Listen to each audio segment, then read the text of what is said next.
Ladies and gentlemen, boys and girls, welcome back to Hollywood After Dark. It is, of course, the 17th of January 2023. Tonight, we're going to be talking about a whole bunch of movie news, so get ready for a wild ride of entertainment coverage. Walter Hamada's new production company is on fire. Channing Tatum's Ghost remake promises to break stereotypes? Okay. Sebastian Croft speaks up on the Hogwarts Legacy casting drama. Ron Jeremy's legal troubles. And of course, The Last of Us becomes HBO's second largest debut since 2010. Buckle up, folks. Here we fucking go.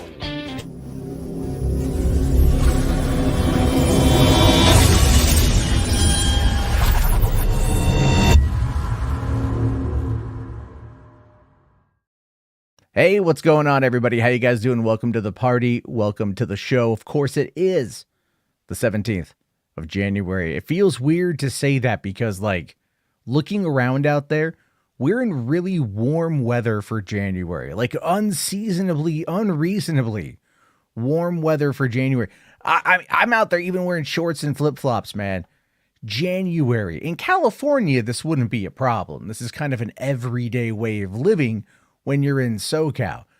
But I live in the heart of Washington. I live in the depths of the Pacific Northwest. It rains here a lot. And the weather is warm enough for shorts and flip-flops. It's wild times, folks. But today marks a lot in regards to wild times. There's some stories that I'm not even going to get to tonight because I don't have a great deal of time to stream, but we are going to be talking about as much as we possibly can. And a lot of stuff will probably be kicked until tomorrow just because of time. Like I mentioned, we got this whole thing with Walter Hamada. I know it's really funny. People out there kind of losing their mind about that already. Like, what are you doing, Matt? What are you saying? You can't say good guy Hamada. Don't you know Ray Fisher is going to come out of the woodworks and tweet? He hasn't, as far as I know. I haven't also checked, to be fair. But to me, it's pretty damn funny here. H-Bart's popping off with the $2 super chat. Thank you. Says it's warm here too. Yeah, he's in the mitten. He's in the mitten of the Midwest. You know what I mean? And it's warm there. Undead Queen Danny says it's 50 in Cali. Well, I remember being in Burbank in December and it being 91. You know what I mean? So there's definitely that. But Garrick, I did see your super chat. We are going to get to that, trust me, as we get into this thing. So like I said, tonight we're going to be talking about a number of different stories. I'm trying a different format this evening. I've already prepped out what I want to say. So I'm going to be blazing through it because here's the thing, folks. You guys know I run my other channel, right? The Patio Commentary. I talked about this yesterday. I saw The Whale. Great movie. My thoughts are up if you want to know what I think about the movie. I don't want to say relatively spoiler free. I don't really see a point of having a spoiler free review of a movie. I feel most reviews are for, getting an idea of how you think about something after you already see it. I know that sounds weird, but all things considered, how can you really have a prominent discussion about what you've witnessed and then like tiptoe around the juicy bits? Although in the case of The Whale, the juicy bits are very prominent in the beginning of the film. But that being said, check it out over there on Patio. We've also got my thoughts on The Last of Us episode 1, season 1, episode 1, also over there on Patio. And then, by the way, great show. We're gonna be talking about the success of The Last of Us as we get through the show tonight. And then just finally here, Prisoners. I screwed up on the thing there.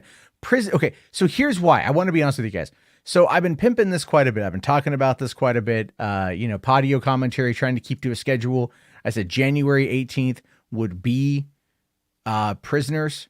I have like the research done. I've got the thumbnail done. The problem is finding the 2.5 hours to watch the movie. So that's what I'm doing immediately following the stream tonight. Hard out at 11 o'clock. So I can go and watch the 2.5 hour long movie. So I can get a little bit of sleep before going to school tomorrow, taking the kids to school. And then I'll probably record the episode tomorrow afternoon, have it up later in the evening, or it will be up Thursday morning. I know it's going to end up being a little bit behind. That is if you're excited for this episode. Some of you are, some of you aren't, and that's okay. But it's just every time I sat down to try to watch this thing, something kept getting in the way. So yeah, it's annoying because I don't like to do that, but that's where we are with it. So that's youtube.com/Patio commentary. If you guys want to get in on that action there. We got Jess here with the $2 super thank you. Says South Florida had a cold weekend. I mean, it's cold in hell, right? It's cold in hell. That's where you have it there. Garrick for $2. Patio commentary. Netflix's Marmaduke. No, not gonna happen. Not gonna happen. I actually was surfing through Netflix the other day looking for a movie to watch with my kids. Came across the Marmaduke movie. No, it's so bad. Like, it's one of those things where down the road, like recording my audio thoughts on it, like, and putting it up on a Patreon or just a quick little thing might be something, but I would not want to dive into like turning on my lights, getting in front of the camera, like where I don't want to even get dressed to do something like that. To me, that's not even interesting. So there's all that. H-Bart's asking if I saw the behind the scenes for Oppenheimer explaining how they're going to do the bomb. I actually haven't. I need to watch that quite a bit. There's so anyway, why don't we dive into it tonight? So we'll get into the to the first thing here. This actually ties in with the very first super chat. Garrick here asking, did you see any of Eric July's coping? I did, actually. This was a last minute addition to the PowerPoint tonight because I wasn't intending on talking about this until I saw your super chat, so I had to quickly throw something together. But yeah, Eric July, man. This guy, I tell you this, I kind of feel bad making fun of him. I feel bad mocking somebody who has that kind of deep-rooted insecurity. And if you don't believe that Eric D. July of Ripperverse fame does not have deep insecurity, go watch this video. Right, this video, he's coming across like a tough guy. This is what he says on Twitter. My detractors continue to out themselves as brainlets. These people think they found a gotcha when I say I haven't watched TV or movies since Black Widow. Some of us are busy creating good creative products. Full video now live. What he's talking about, good creative products. The guy's got 500,000 subs on YouTube, right? We checked it out last night. A lot of it's just stupid commentary about like the culture war, right? Like Velma sucks, everything sucks, right? And it doesn't matter if Velma actually sucks or not. Did he watch it? Did he actually watch it? He says here he hasn't watched TV or movies since Black Widow. That was nearly 2 years ago. So one can assume, based upon his own words, that no, he hasn't watched Velma. So how does he know if it sucks? Right? Remember how Mecha Random 42 literally threatened to sue me, tagged the FBI on Twitter to come after me because I criticized her for not watching Black Panther before talking shit about it. And then when that whole thing came up, people kind of gave her shit about it. And then, they ultimately excommunicated her ass. Which, by the way, in regards to this whole thing today, I took a peek over there at Mecha Random's, YouTube account, and it's dead, guys. It's dead. I mean, like, it's like, man, it's bad.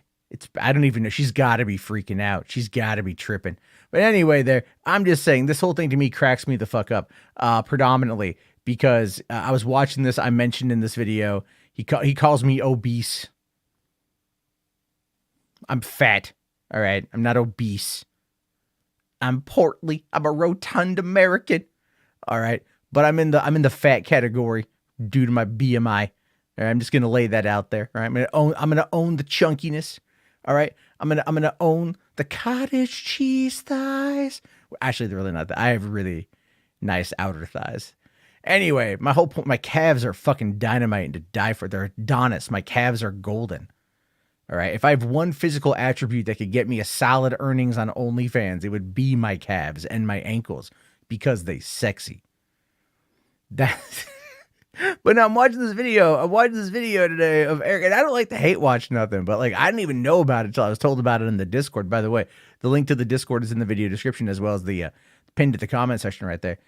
I was just laughing my fucking ass off because, like, oh my God, I said one thing. I said, oh my God, it makes so much sense that this guy is the way he is due to how he handles and how he responds to content by not engaging with it, but then still complaining about it, and he just got real mad. But that's what he's got to do. He can't handle any criticism. He really can't. He's got an ego as fragile as a Fabergé egg.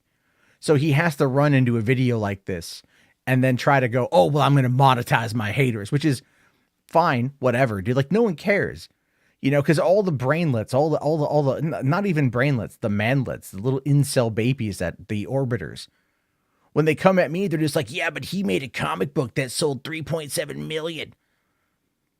But he didn't make 3.7 million. Do you not understand how business operates? Like, sure, he made money. And I'm sure he's made a fair amount of money. And there's no fault in that, right? He created something people wanted to buy. Good for him, right? It's not my fault. Like, people are, you know, wasting their money on a mid-level story. If you read the reviews, which we looked at the reviews last night, and the reviews are generally just like, I'm supporting this because of who's behind it, not because the content's any good. A lot of people are saying that, but whatever. It doesn't really matter. To me, it's really fucking funny. Like, I don't even care. At the end of the day, I just think it's funny to poke this specific bear because he responds. Truly, like, that is probably the best thing that Nerdrotic and Geeks and Gamers and all those other guys don't do. They don't respond. They know how to trigger people on social media, and they do this. They literally do this all the time. They do this as a way to get you to respond to them, to blow them up so they get a whole bunch of free press. But they don't respond because they don't have to. It doesn't target where they are. It doesn't target YouTube. It doesn't do any of that stuff. So the thing with this, though, you have to remember is that when you have someone like Eric D. July, he actually responds. So that's why he's going to get more of the attention. But the attention is everyone just laughing at him. So he needs his echo chamber to be able to come in and be like, no, it's okay. It's okay. I mean, sure, you know, like you're kind of a baby and you don't understand how roads work. And, you know, yeah, okay. No, we love you, Eric. It's okay, baby. It's okay. Here's your bottle. Here's your pacifier. Okay, go get some sleep, buddy. Right, you working on that ISOM issue number 2? When's that coming? End of the year? It takes you that long to write a comic? Anyway, all I'm saying is Eric July will be the next Alan Moore. I mean, dude, he's already got the fucking facial hair to back that up, man. Right? Anyway, let's see. Andrew says, Jarbo, don't say that. You are a person of size. Ooh. Spherical Man says, are your calves better than DSPs? Yeah, I saw DSPs. I actually saw those today. It looks like there's a little bit of atrophy happening there. A little bit of atrophy happening. Garrick here saying that Mecha Random 42 is deranged. Absolutely. H Bars with the $2 super. Thank you, buddy. Says Podio commentary on Juno. Maybe. I am working on a Patreon tier for that. That will be like, if you want me to do certain movies, be a patron for X amount of time, and then you can recommend it and I'll do it. I think that's going to be fun, you know, and also we got to do more like watch parties and stuff. But anyway, you know, DSP has that gout. Oh my God. Oh my God. Let's see here. Darskipio says, man, you're stocky, not fat. I mean, I'm stocky, dude. I got a weird barrel chest thing going on where like my chest is huge, but I got these really weird, like skinny twig arms. I don't get it. Like, I'll look at photos or videos of myself and I'm like, I don't understand. I look like I'm a human that is just biologically prepared to travel over Niagara Falls and survive, with just how my body is created. You know, it is what it is. Let's see. Talk about the Keemstar Twitter fight. I kind of been following it a little bit. I don't care. Keem doesn't mean what he's actually saying. Like, you have to understand that, right? Like, Garrick here goes, is it true Keemstar is a trans ally now? No, he's not. Like, he's not. You have to understand, like, Keemstar is just doing this in order to trigger people that are against it. You understand me? Like, he doesn't actually hold any convictions. Like, Keemstar doesn't hold any convictions whatsoever. So this whole thing is like, you know, he is dating like a Gen Zer, you know, like I think he's about my age if he's not a little older than me, and he's dating like a 22-year-old. So it's entirely possible that his entire media diet outside of YouTube is just like what this girl watches on TikTok. You know, Spherical Manor says Keemstar was on with Keffels today and it was okay, kind of a snooze fest.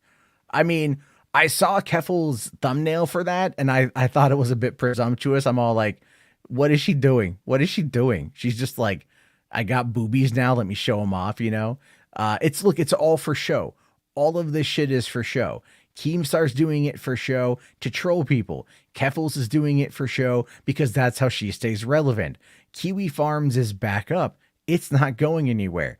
It was down for a little bit. She got herself verified. She made a couple $100,000, I think, in donations for what some for relocation after swatting, which was terrible, by the way. You don't get swatting sucks. And then now she's back in Canada with a whole fuckload of money, with 150,000, Twitter followers, commanding an army. I mean, she walked away from that like fucking unscathed, man. Am I still friends with Hot Wheels? I mean, I talk to Frederick occasionally. We were never really friends. I reached out to him after the Into the Storm documentary came out on HBO Max, and I watched that. And I didn't know that he was familiar with me, but he's actually pretty familiar with me. And so we talk occasionally. We follow each other on Twitter. I like Frederick quite a bit. He's definitely like, goes after QAnon, which I enjoy because I think QAnon is just the proliferation of QAnon has very much added and aided to the proliferation of people like Nerdrotic and Eric July and Geeks and Gamers. The people out there that are seeking this cognitive dissonance, this confirmation bias about beliefs and opinions that they know are stupid. I think deep down they know that they're stupid, but they're also so egotistical and narcissistic that they don't want to acknowledge that those specific ideas and those specific beliefs are dumb as fuck. So they have to go and seek out the echo chamber. And again, Eric D. July, his entire video today, his entire Twitter at this point is just him living in an echo chamber. And it's really, really funny. Henry here says, I'm pretty sure Keem doesn't like or hate any particular group. He's the ultimate social agnostic. No, I don't think that's true, but he's definitely a troll. You have to understand that there's a troll there. Did I miss your super chat, Jess? Oh, no, I got it. I thought, South Florida had a cold weekend. I got that one, man. I got that one. Did you send another one that I missed? Oh, there we go.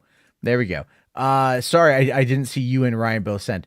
What about that Power Rangers news? Yeah, I mean, that was one of the ones I'm going to hold off till for tomorrow because I couldn't add it in to what I've already got lined up. So we'll get to it tomorrow. But yeah, there's like a video I want to watch and obviously talk about the 30th anniversary, which is just wild to think about.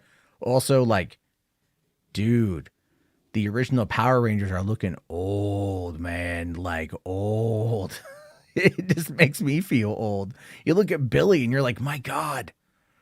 And then I look at me and I'm like, I got full on silver beard happening, it's just nuts. Ryan says, be sure to watch the trailer. Absolutely, man. We'll get to that at the end. That's on the list of things to watch today. 100 percentile. So why don't we dive into the first bit? We're going to talk about Good Guy Hamada. All right, we're going to talk about Good Guy Hamada and why we need to talk about Good Guy Hamada.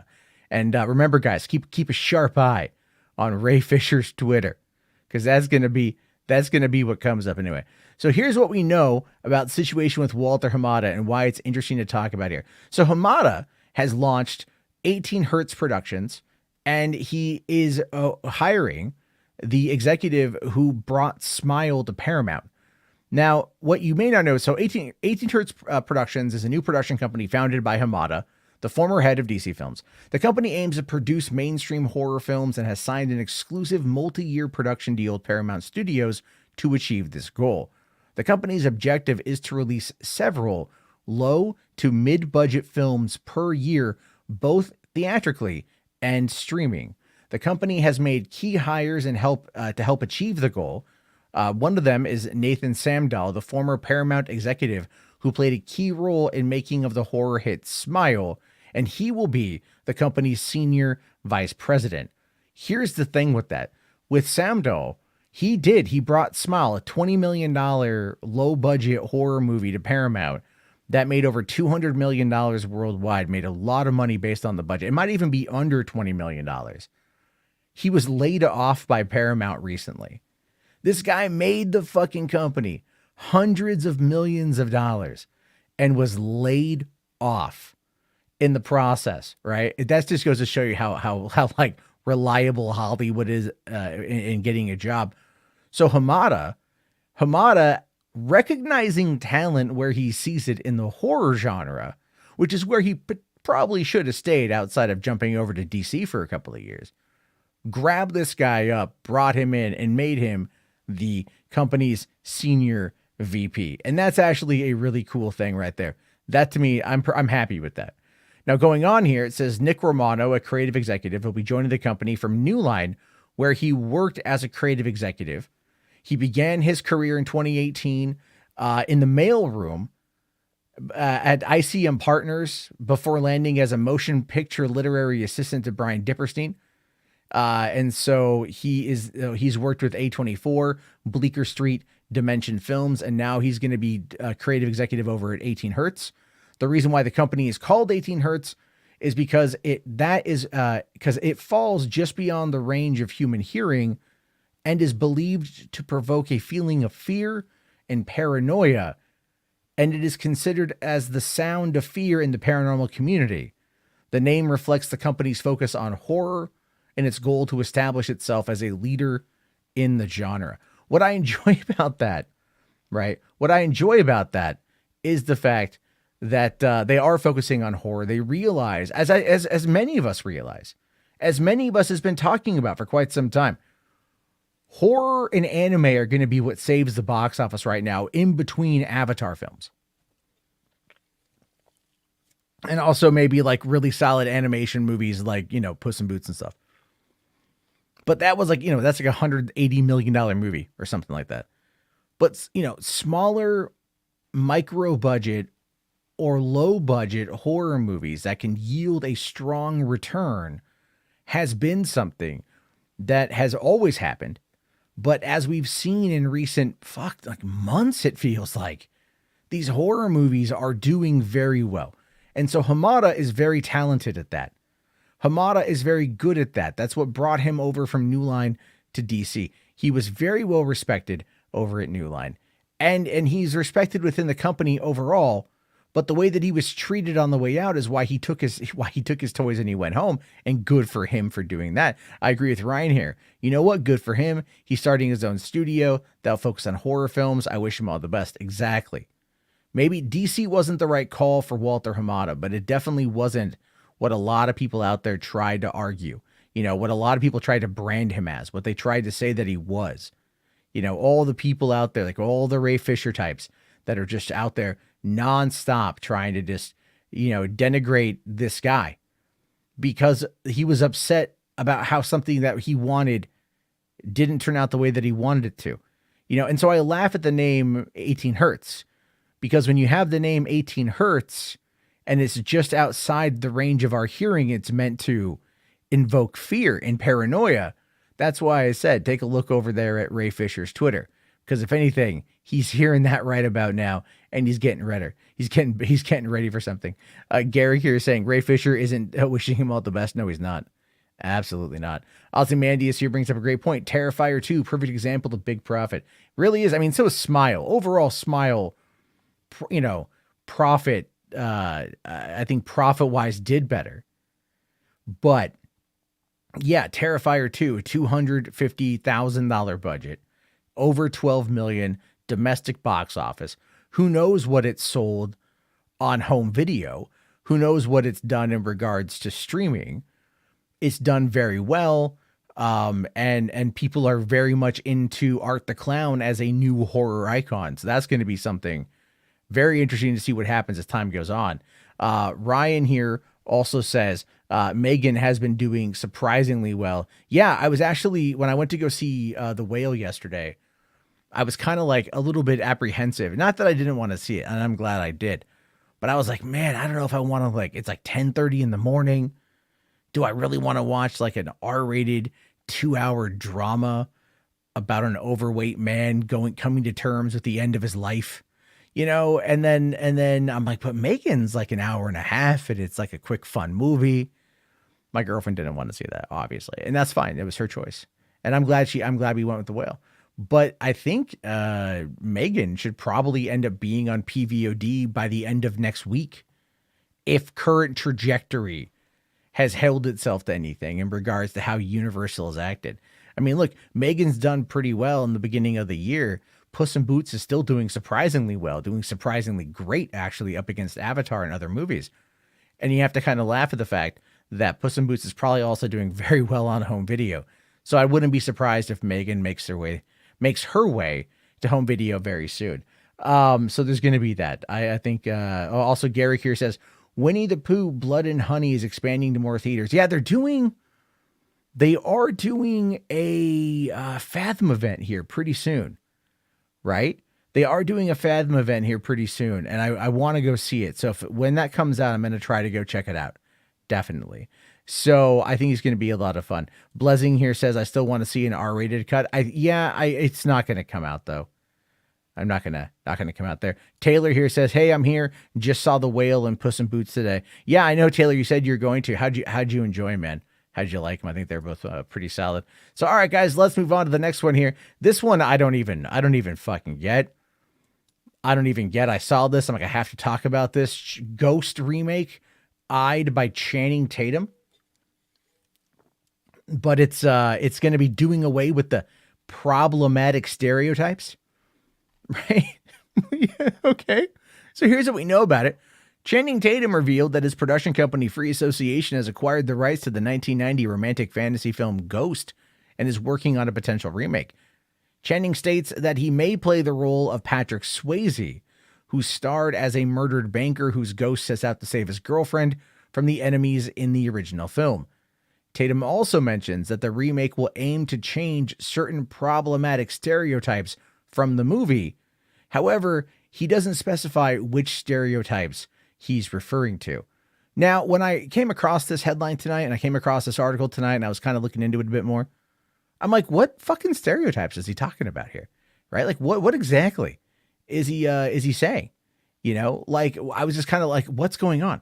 So I Googled it, and other people have talked about stereotypes, but they haven't yet really mentioned stereotypes, you know? And I'm just kind of like, what the hell is going on? You know what I mean? Like it just, I just don't get it.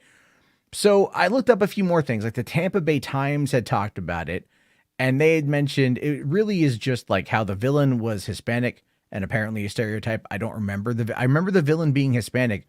I don't remember the villain being a stereotype. And if we're talking stereotype, what kind of stereotype are we talking about here? That ends up being a question. Now, Whoopi Goldberg won Best Supporting Actress for the role, where she did play Oda Mae Brown. She was, the fake psychic. And they were saying, and I saw a couple of the reports that were trying to say that her portrayal of it was very stereotypical. The way that she was dressed, the way that she acted. I'm all like, you guys know she was a fucking con artist, right? Like, she was a con artist. I mean, do we forget that a couple years down the road, Miss Cleo was a thing? Does anyone here remember Miss Cleo infomercials? Those things were great. Everyone knew she was full of shit. She's dead now, may she rest in peace, but we found out she was absolutely full of shit. So yeah, having Whoopi Goldberg win Best Supporting Actress, the first African-American woman to win an Academy Award since the woman from Gone with the Wind. Was it Hattie McDaniels? I don't want to get the name wrong. It's like Hattie something or another. But to have her, I just said they're calling it problematic, and I can't find specifics. And it's very generalized when they make the claim. And that's one of the things I always laugh at. When we come across these specific situations, right? When you have these specific, you could say criticisms. It's very kind of generalized, if you will. So there's definitely Miss Cleo help you out. John here says, I remember Miss Cleo. Call the 1-900 numbers, man. Hell yeah, dude. I don't even know. But anyway, that's what they're saying about that. But the article does actually finish up here by saying that the original Ghost was directed by Jerry Zucker, who you guys might know from Airplane. He actually did Airplane. I think the last movie he directed was either My Boss's Daughter with Ashton Kutcher, which was surprisingly funny, by the way. And then he also did one of I think he did Scary Movie like 3, 4, and 5, maybe, or at least definitely number 3. Took it over from the Wayans, made it PG-13.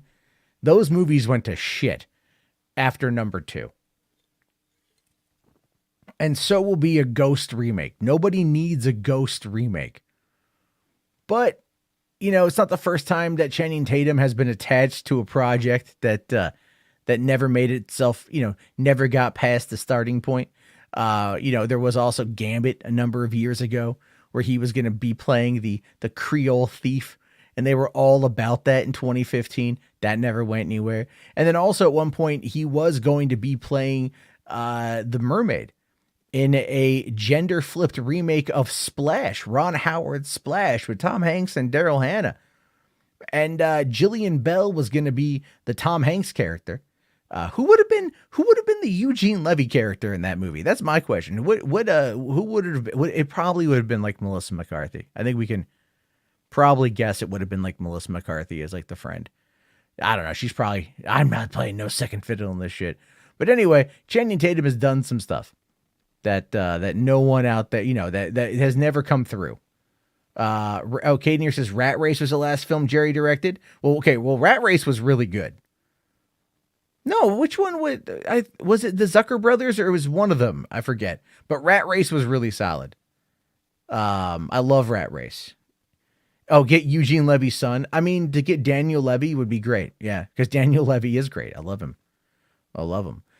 Trained Old School says Marlon Wayans pretty much said that the studio stole scary movies away from them. That sucks. That really sucks. Because I'll tell you this, man, like, I love Keenen Ivory Wayans. I think White Chicks was hysterical. The follow-up to that one, was it Little Big Man with Marlon Wayans? They were basically ripping off that old Looney Tunes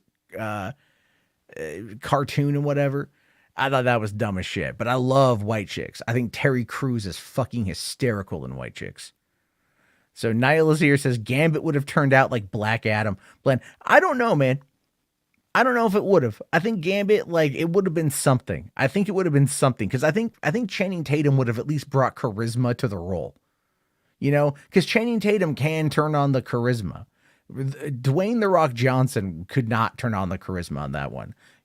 So for me, I think that a Gambit movie with him would have been far more entertaining, even if it was just flat out bad. It would have been like at least X-Men Origins Wolverine level of entertaining, whereas Black Adam was just very much paint by the numbers, and and didn't really do anything it didn't swing for the fences, if you will.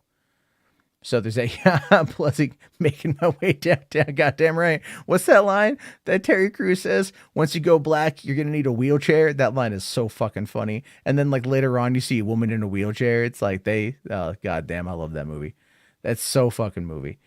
Caden here says Gambit was going to be a rom-com action with Little Ray playing Gambit's BF. Again, like a BFF. I think it would have been funny. Spherical Manor says, willing to bet that Ryan Reynolds gets Tatum to play Gambit in Deadpool 3. I actually agree with you on that one for a couple of reasons. One, Channing Tatum popped up in both Free Guy as well as Bullet Train, and Ryan Reynolds also popped up in Bullet Train as being also the star of Free Guy. Now, if Ryan Reynolds pops up in, let's say, Magic Mike 3, yeah, I think that's going to be sure. But there's that. Phantom Menace here is like, are you insane? This is a Hitler scar. Yeah. John Lovitz, man. John fucking, like, bring back the critic. That's all I want, folks. That's all I want. That's all I need. All right, just bring back the critic. Just give me that stuff. It's all it's all we need. Oh my God. The Critic, if The Critic was made today and it lampooned current movie trends, I have a feeling that like a lot of the other critics, it would be a mix between like your Upper East Side, very posh film critic, yes. And then of course, chuds on the internet. It'd be great. It'd be very interesting dynamic to see at this particular point. But Also, by the way, command unit dude, I did see that you dropped the super with the final K thing, or the 40K thing. So we'll take a look at that there as we get going later on. I'm down with this, right? Caden here says, I think there's more of a chance Tatum plays Gambit in Deadpool 3 than Netflix buying the Snyderverse. Yeah, that's not gonna happen. Right. What I love about that too, I saw something today about that, right? Where it's like, I saw Sil, he's out there trying to argue, like, he's all like, no, apparently it's making waves because like Forbes and the trades are picking up on it. It's all like, yeah, the guy from Forbes is just an opinion writer, and everyone out there is looking for shit to fucking talk about. You know what I mean? That's all it is. Like, it's already dead. Like, no one ever cares. No one cares. It's not going anywhere. We'll have to wait to see what happens on February 14th, but I don't think it's going to be a big thing. But anyway, guys, let's move on to probably like the hottest subject going on right now. And that, of course, is, Hogwarts Legacy. This popped up today. Heartstopper actor Sebastian Croft responds to backlash over Hogwarts Legacy game casting. Right? It's just, this is where we are with this stuff now. It's getting crazy. Where a dude who was cast in a game 3 years ago is like, oh God, geez, golly, guys, oh no, don't cancel me for like, and he's like tiptoeing over it. That's what these guys are doing at this point, is they're tiptoeing because they don't know what else to do. They're literally afraid of what else to do. So this is what we know. Sebastian Croft, an actor of the LGBTQ plus series, Netflix series Heartstopper, is responding to backlash he received after being cast in Hogwarts Legacy video game. Fans criticized the move due to the author of the franchise, J.K. Rowling, expressing opinions that have been deemed as transphobic. Croft explained that he was cast in the game over 3 years ago before he was aware of her views. He stated that he believes wholeheartedly that trans women are women and trans men are men, and apologized to anyone hurt by the announcement. Why the fuck? Jesus, she didn't write the fuck. God damn it. She didn't write the fucking game. She was already paid licensing fees many, many, many years ago. Will she get residuals off the game? Yeah, dude, 100%. Like, sorry, she's going to get a couple pennies off or maybe a couple bucks off everything being sold. But at the end of the day, it's Avalanche Software who's developing it. It's their creative director who wrote the game, who was programming the game, working with like the mocap, working with the quality control, the beta testers, working with the marketing team to get the game going. Because guess what? Warner Brothers Games is the one who is doing the publishing. They're the ones putting up the money for this thing. That's why they paid JK for the licensing. But that, again, there's like several thousand people whose livelihoods depend on a game like this doing well. And if you know anything about where things are with David Zaslav right now, where all that stuff is with Zaslav, it's like anything could potentially happen at this point, right? In regards to like the studio getting shut down, people losing their jobs. But no, none of that matters because people out there don't like what JK had to say. And I don't like what JK had to say, but I'm also not applying it to this fucking game. All right. Like, it's just, like how come in the very first Game of Thrones book, all right, Khal Drogo literally rapes 13-year-old Daenerys, No one fucking batted an eye at that shit. It's pretty sus, kind of sussy, no one batted an eye at that. And everything else. And I don't ever think he's ever really addressed it. But like in the book, 13-year-old Dany, because that's how old she was when we first meet her in the first book.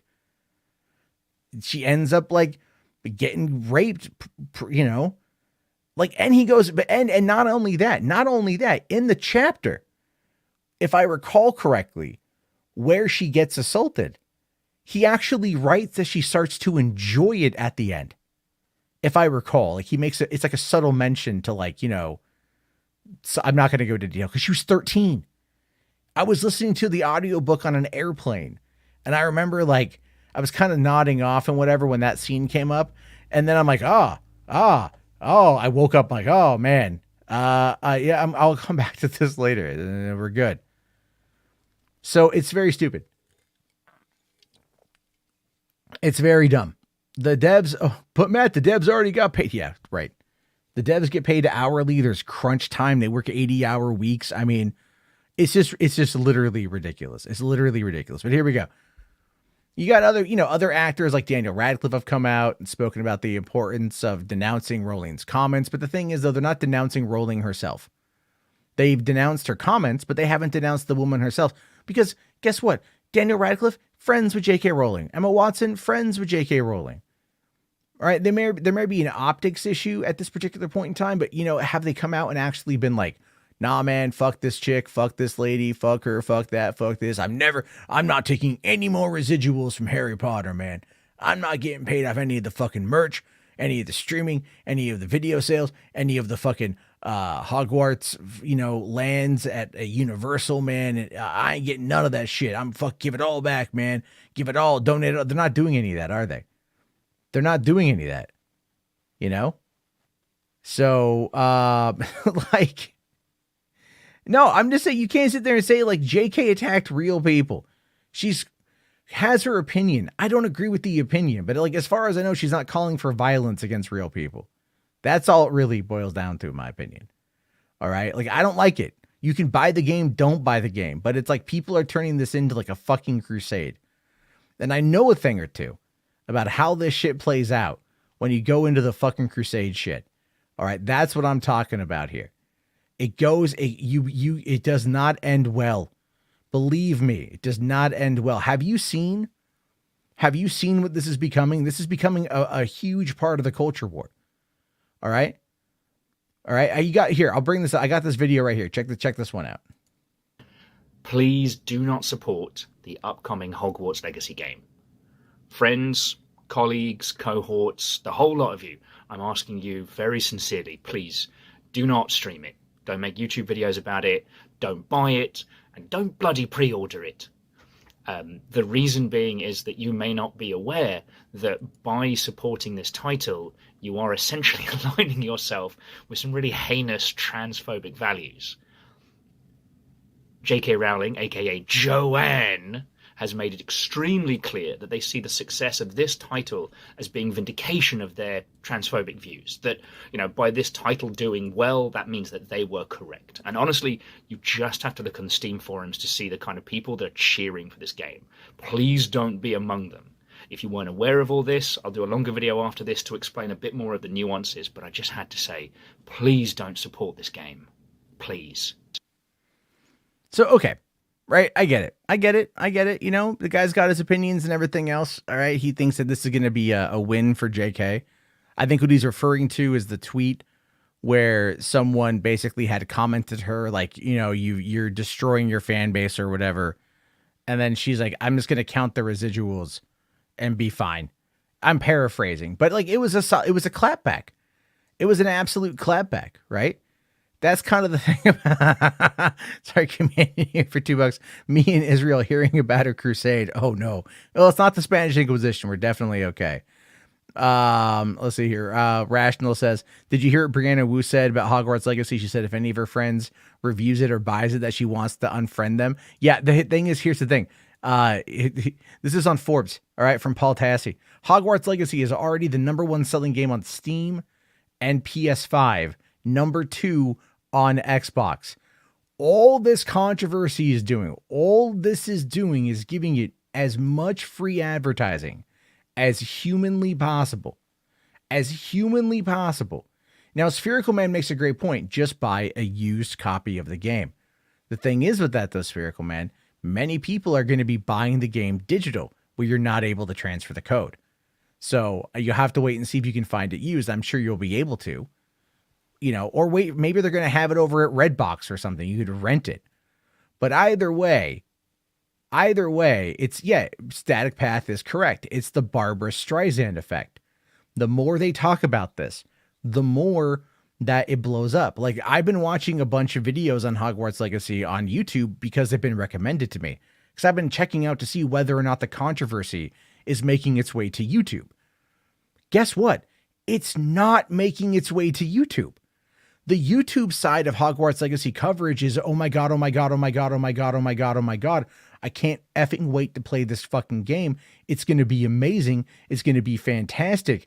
And that's what they're covering. Like, no one is really talking about the drama inside of that. At least YouTube isn't promoting it algorithmically. So it's pretty funny. Now, Chaser here says, I really hope the anti-pre-order people didn't pre-order the game. Oh, dude. Oh, dude. I didn't even think about it from that angle. That's really funny. I would laugh my ass off if that's the case. I would really, really, really laugh my ass off. But I want to, as I bring this up here, this guy right here. All right. This guy, Viking Blonde. I forget his real name. I had it up there, but I accidentally closed out the fucking thing.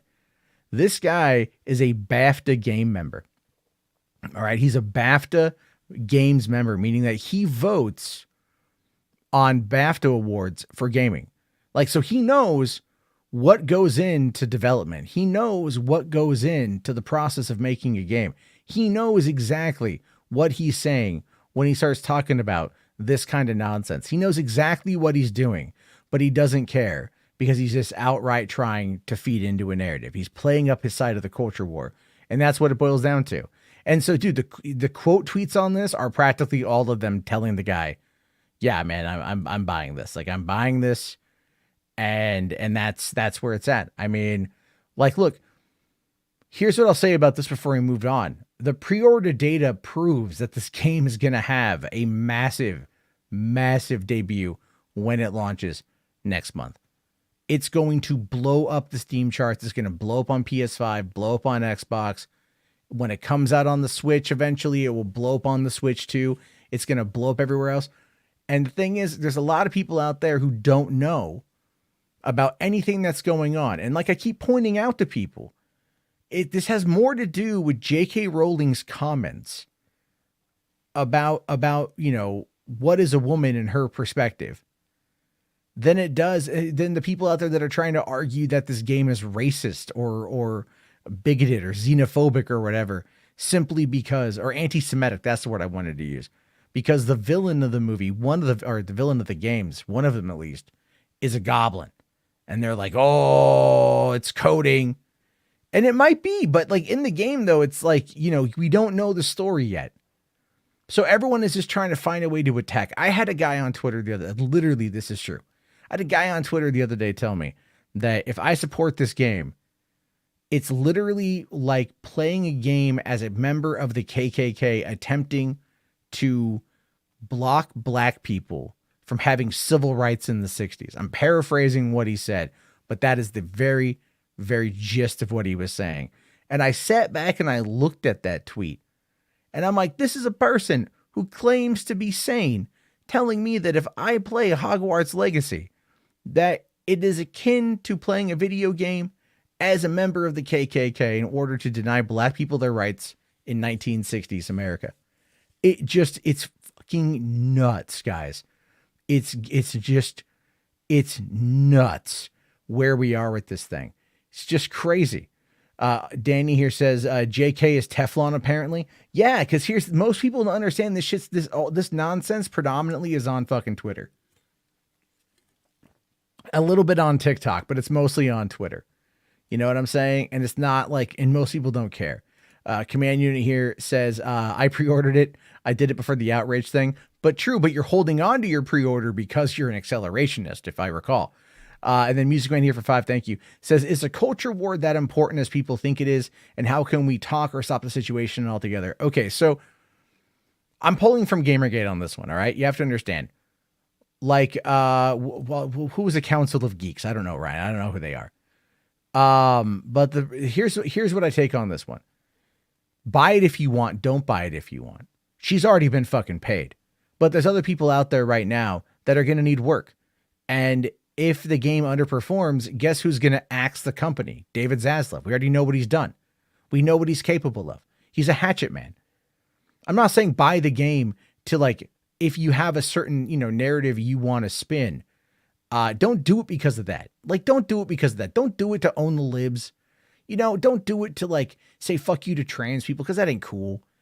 If you want to play Harry Potter, Hogwarts Legacy, then play Hogwarts Legacy. I want to play Hogwarts Legacy because it looks fucking awesome. And I like Harry Potter, and I don't give a fuck. People get mad at me all they want on that one. I'm not going to sit there and deny I like something because, like, I also love Mission Impossible movies. Tom Cruise is a fucking psychopath in the Scientology religion, but goddamn, I'm hyped for Dead Reckoning. You know what I'm saying here? It's like, dude, fucking, oh God. Caitlyn Jenner killed a guy accidentally, but like I've still checked out, the fucking Keeping Up with the Kardashians to like way back in the day to make fun of that. You know what I mean? Like Matthew Broderick killed 2 people, I think, in a car accident. Still like Matthew Broderick stuff. Louis C.K. fucking was jerking off in front of a bunch of women, and that canceled his ass. You know what? And guess what's and he just won a goddamn Emmy or a Golden Globe or a Grammy, whatever the fuck it was, for one of his comedy specials. You know what I'm saying? All right. Like, that's kind of the whole fucking point here. That's where it's at. It's just people are like fucking, they just want to, here's the thing, man. People just want to feel something is really what it boils down to. What it boils down to is people just want to feel something. And they want to feel like they're right. And they also want to feel like they're righteous and self-righteous. I've seen it play out, man. Like when Gamergate started, so many people came in and they were just all like, we need to boycott. We need to do this. We need to blah, blah, blah. And you're like, that doesn't make a lot of fucking sense in many instances because we don't have all the relevant data. And really, what is it that we're after? And it's like, it's not about actually enacting change. All right. It's really, really, really about inflicting as much damage as humanly possible. And then just simply walking away from it. That's what it boils down to, right? It's like, remember the summer of protests, right? In the different cities, Portland especially. Protesters would be out protesting racial injustice, police abuse, actually like things that need to be addressed. And then you'd have your anarchists come on in, and they would just spray paint shit and break shit. And then that would all be blamed on those other people, but everyone would still go home and leave it to the other and leave the mess behind for everybody else to clean up.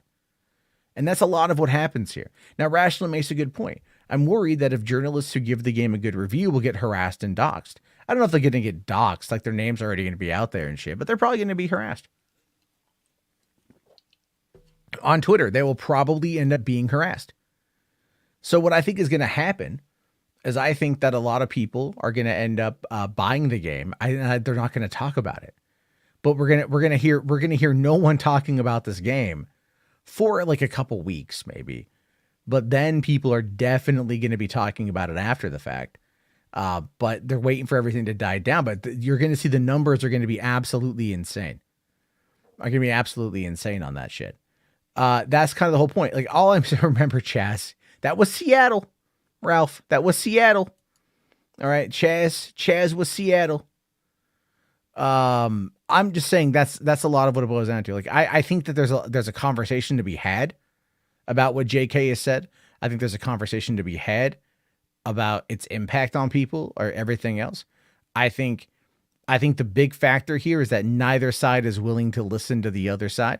There's been some interesting reports written about like how people who are trans have looked at what JK has said and they disagree with the notion from the Twitter mob. But then there are other things where you look at like certain elements that she wrote into Harry Potter, like she basically made werewolves an allegory for AIDS, and it's like, that's some shit. Maybe there's some deep rooted stuff here. So there's definitely interesting aspects of everything that we can have these conversations, but for one, social media is not going to do it. That's the thing. Oh, it was the Mary Sue, the Verge, and Kotaku aren't reviewing the game. Apparently. Oh no. Oh no. What are they going to do? They're not going to review the game. It's stupid. Fucking H-Bart's here says Chaz was a Chad. I don't. Oh my God. Oh, jeez. Oh man. You guys are so funny.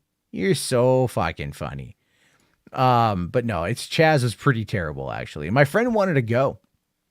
My friend wanted to go up there with this kid. He calls me. He's like, hey, you want to go check out Chaz? And I'm like, what? He's like, you want to go up there? You want to go up there to Chaz, go check it out? I'm all like, no. He's like, why? I'm like, because people are getting shot up there, dude.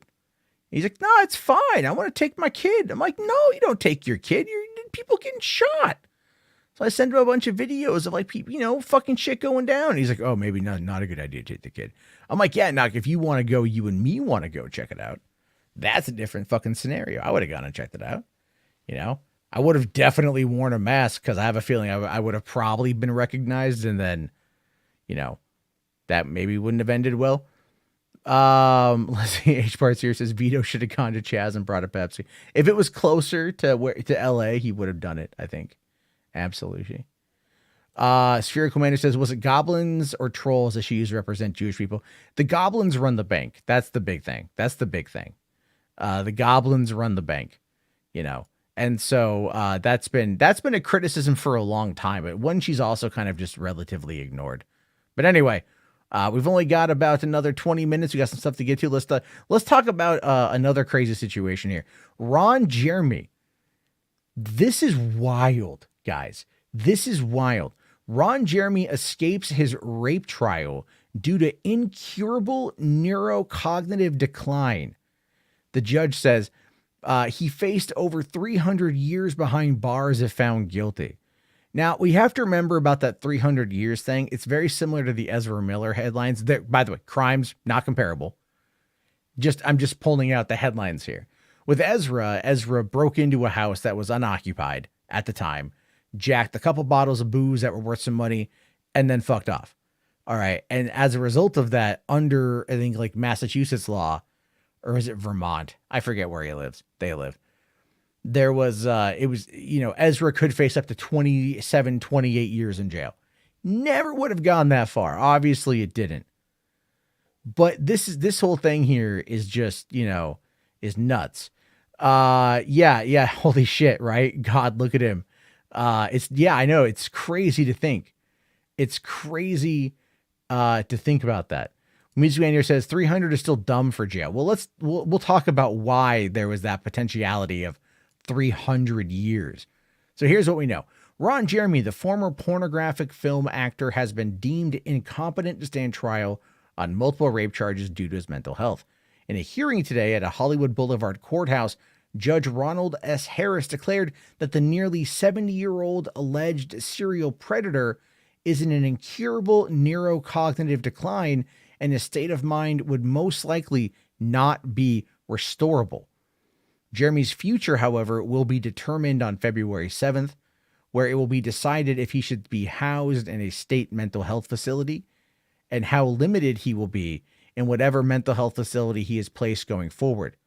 They might also send him home, but they have to determine whether or not he's going to be, a danger to himself or anybody else. He's nearly 70 years. I mean, his brain is gone effectively.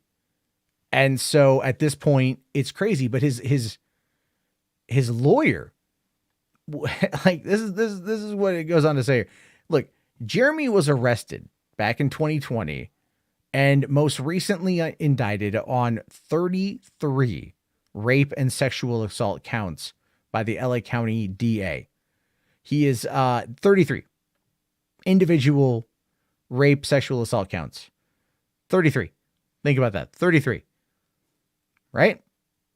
33. That's insane. He's actually accused of attacking 21 women ranging in age from 15 to 51 in assaults going as far back as the early 1990s. He's pleaded not guilty when he was first arrested by the LAPD, and he gave the same plea again in August 2021 after the new grand jury indictment came down. His lawyer has stated that he believes Jeremy would not have been found or guilty. He would have been found innocent, would have been acquitted of the charges. And his lawyer is upset that due to Jeremy's current mental condition, it's preventing him from going to trial to clear his name. Now, here's what I'll say about that. Actually, I'll say this, and this is an actual, the last line from this specific article also says, now he probably doesn't even know what happened. Think about that, right? Think about this. So he's going to say, so is he guilty of this or what? No, he's not. He's not found guilty. All right. Like, he's not found guilty because he's not going to go to trial. A grand jury laid down the indictment for the different instances of assault, but he has not himself been found guilty because there's not been a trial. And because there's not going to be a trial, he doesn't have the ability to actually like clear his name if he even could. And so now they have to determine whether or not him being indicted of this crime is going to put him in a state-run mental health facility or if they're going to send him home. It's crazy to think about that for a second. It's really crazy to think about what exactly is going to happen to Ron Jeremy. Now, look, there are people out there who are just going to tell you flat out, like, fuck him. He deserves to, like, you know, rot in prison. And, you know, here's the thing. If he did those things, I don't disagree. If he assaulted 21 people between the ages of 15 and 51, no, fuck the guy. All right. Fuck the guy 100%. But we still live in a country that does have due process, and due process is at this point going to be incapable of happening. I don't want to say denied, incapable, because he is not mentally fit to be able to stand trial. It's crazy. It's crazy. Kadeem Gomez here says, have you seen the new Vice documentary series, Sex Before the Internet? I think they're going to reveal secrets revolving around Ron Jeremy and his allegations. Good. That's interesting. I did not know that they're doing a documentary called Sex Before the Internet. Man, what was that like? I mean, I don't remember. But then again, the internet came around when I was like 13. You know, I wasn't having sex at 13. I was thinking about it a lot. Just wasn't having it. So we'll have to wait and see on that one, man. It's going to be nuts to see where things go with this. But it's like, it's just, you know, Dalton here says, I wonder if Ron Jeremy even knows he did it. I don't know. If he's got the neurocognitive decline, he may not even know who he is. Which means all of those things are trapped in his brain. And he's trapped in there kind of with it. So we don't know specifically. But yeah, that's the end of the Ron Jeremy saga. Is that shit. That's the end of the Ron Jeremy saga is him being just, you know, locked away in a mental health facility until until he dies, I guess. Like, I don't even know, man. And how long is that going to be? You know, when people get Alzheimer's and stuff or dementia, they don't, you know, they don't hang out forever, you know, they don't hang out forever. So who knows? All right. So a couple quick little supers to get to here. You've got Command Unit talking more about real quick. I did miss this one from H Parts. So when I had ChatGTP rewrite The Last Jedi, it said it could not, since Rian Johnson was the person who wrote and directed it. Oh, that's funny, man. That's pretty fucking funny.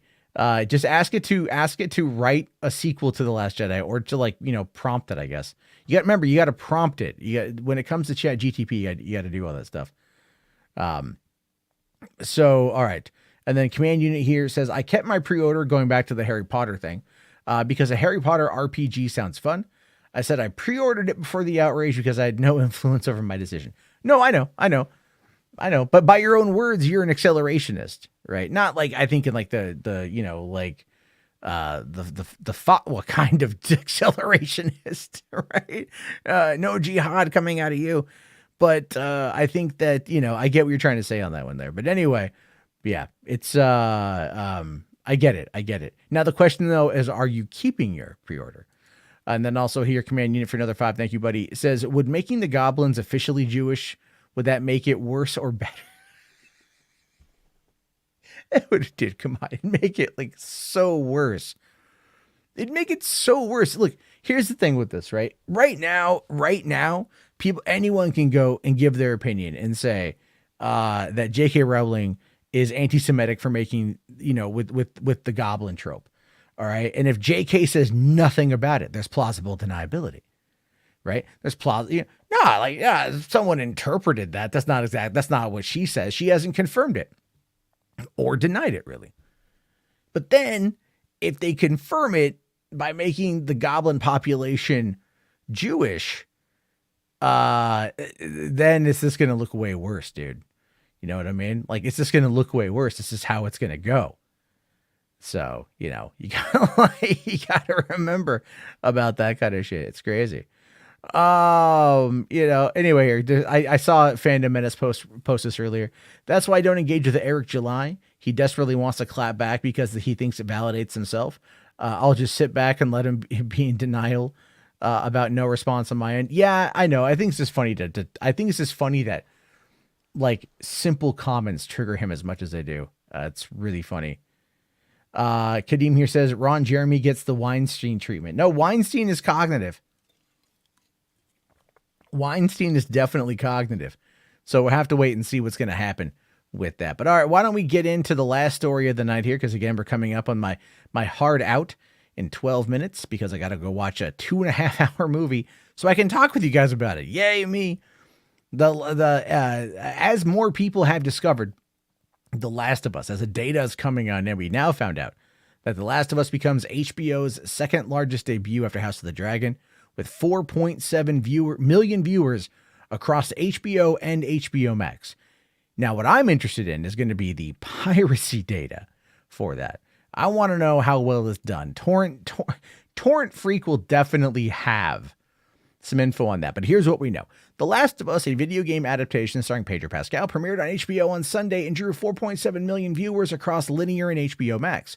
It marked the largest debut for the network since 2010's Boardwalk Empire, which premiered with 4.81 million viewers. Now, the thing about Boardwalk Empire you gotta remember, for one, excellent show. Two, Scorsese did the pilot. He executive produced the show, but he also directed the pilot. That was a big deal back in 2010. This was coming up after, The Departed and coming up after Shutter Island. So it was a big fucking deal when that thing happened, man. That's why 4.81 million people checked it out. Now, The Last of Us, a video game that's 10 years old, drew very, very, very similar numbers, and it's massive. The numbers were nearly double from the season 2 debut of Euphoria, which recorded 2.4 million viewers last January. And remember, Euphoria was massive for HBO Max. It was massive. HBO said that Sunday night viewership typically represents 20 to 40% of the show's total gross audience per episode. That's nuts. 20 to 40% watch on Sunday nights, and then the rest of it trickles out through the week. So that's a lot of people watching this stuff. Never mind all the pirated people. And the series, of course, is based on the PlayStation game and is written and executive produced by Craig Mazin and Neil Druckmann. And again, if you saw the episode, it is amazing. It is amazing. Such a good episode. Love the fact that the show has done very well and has been very well received by people who I know set out to fucking shit on it. And they've all very, very, very liked it. So that's great. We'll have to wait to see how it plays out. But like I said, I want to know the piracy numbers, which I think is going to be a really key indicator with how well it's doing. I know they don't want to talk about that, right? They don't want to get into that shit. But I believe that's kind of where we find ourselves. Maybe I can find an article quick here. No, I can find the most pirated movies of the week, but I can't find anything about The Last of Us just yet. Let's see here. So the number one pirated movie of last week was Puss in Boots, followed by The Menu, then Avatar: The Way of Water, then Black Adam, followed by The Pale Blue Eye, then Glass Onion, then Devotion, The Old Way, Top Gun Maverick, and then Violent Night. Wow, The Old Way is out? I didn't know The Old Way was out yet. I want to watch that one. Ryan here says, maybe you can drink some black tea before watching Prisoners. It's not that I've got some caffeine I can have. It's not just that. It's just the frustration comes from wanting to watch it. It's just finding the time. But I am going to get to it tonight. I woke up this morning at 5:30. That's the other part of it too. I went to bed at 11. I went after I got done streaming last night, I just went to bed. I was going to sit down and watch it last night and I just went to bed. I woke up at 5:30 this morning. So I'm tired, but I can get through. It's a movie I really want to see, and everything else. So I appreciate that. So all right, we got a couple quick things to watch here. Okay, real quick though, before we dive into that, or at least something for you guys to put in the chat there. Have you did you think that The Last of Us is going to blow up real well, or do you think it's just going to kind of fizzle out? I want to hear your thoughts. This is the Warhammer 40K Final Liberation Intro Cinematic, as brought to us by Command Unit. And then after that, we're going to check out the trailer for The Outwaters, which is a new horror film dropping in February. So for that, yes, I saw your super chat on GPT. The Last Jedi, them blocking it. Yeah, that's stupid though. That's really stupid. But thank you for that, H-Barth. I do appreciate your support, as well as appreciate the support of everyone who comes in, who likes, who comments, who subscribes, who drops supers. It's all well and good. Thank you guys.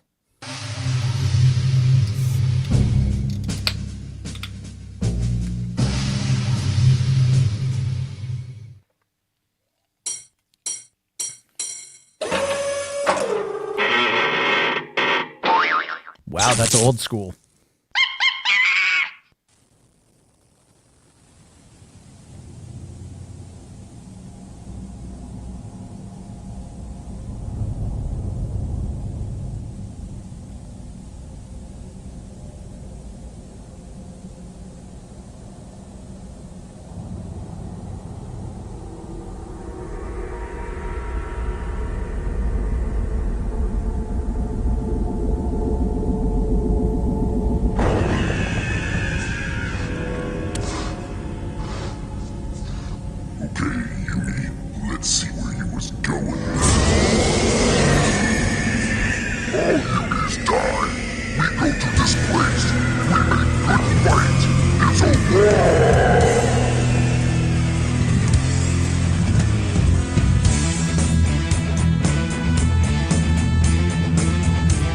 All right, music's fucking good.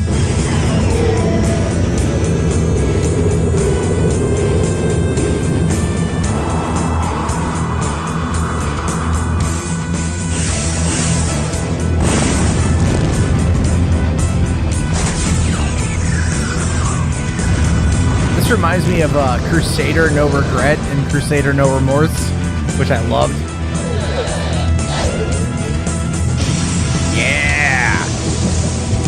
Oh, fuck yeah. Old mid-90s FMV, baby. You gotta love it. You gotta love it. You can't not love it. It's fucking old Command and Conquer style.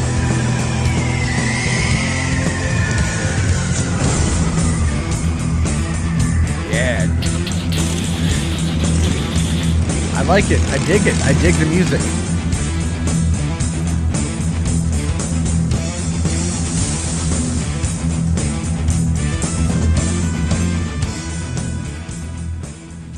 Sick.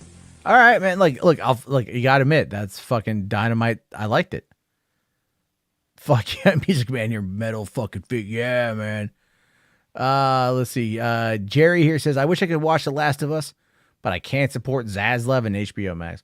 I get it, man. I get it. You know what? The will finds the way, if you know what I'm talking about, right? So I'm just saying, if you know. Wait, hold on. Sorry, I just saw this headline real quick here. According to Fox News a week ago, Harry Potter books stripped of J.K. Rowling's name, and then they're resold by a bookbinder artist. Oh my God, that's where we are now. They're just like removing her name from the book. Everyone knows she wrote the book. No one is going to be like, who wrote the Harry Potter franchise? I have no idea. I have no idea. Who wrote Harry Potter? Oh, we've just no name here. It's not even Alan Smith. He got no name. Fuck. Jesus Christ, that's so stupid. But all right, guys. Let's take a look here at the this is the trailer for The Outwaters, as suggested, as sponsored, I should say, by Ryan here. It is one of the scariest movies of the year in theaters, February 9th. All right, man. Let's fucking go.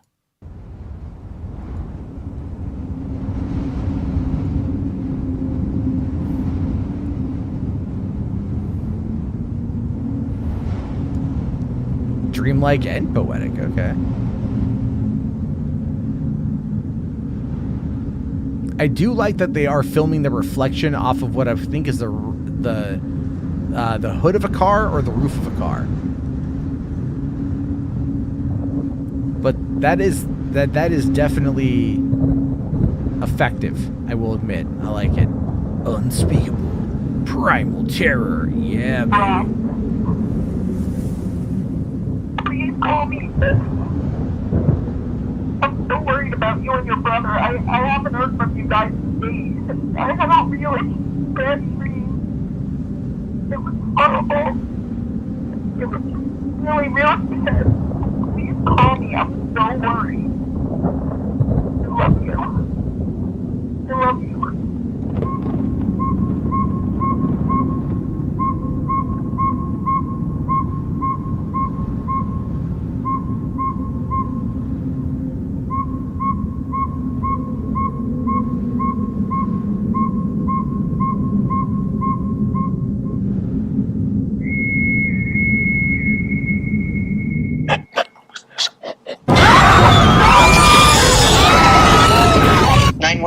What are you reporting? Can you hear me?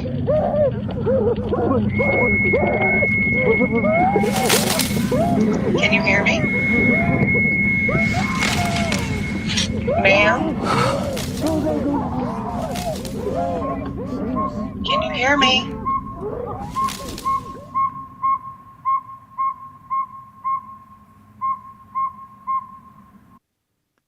Wow. Like, whoa, man. That was intense.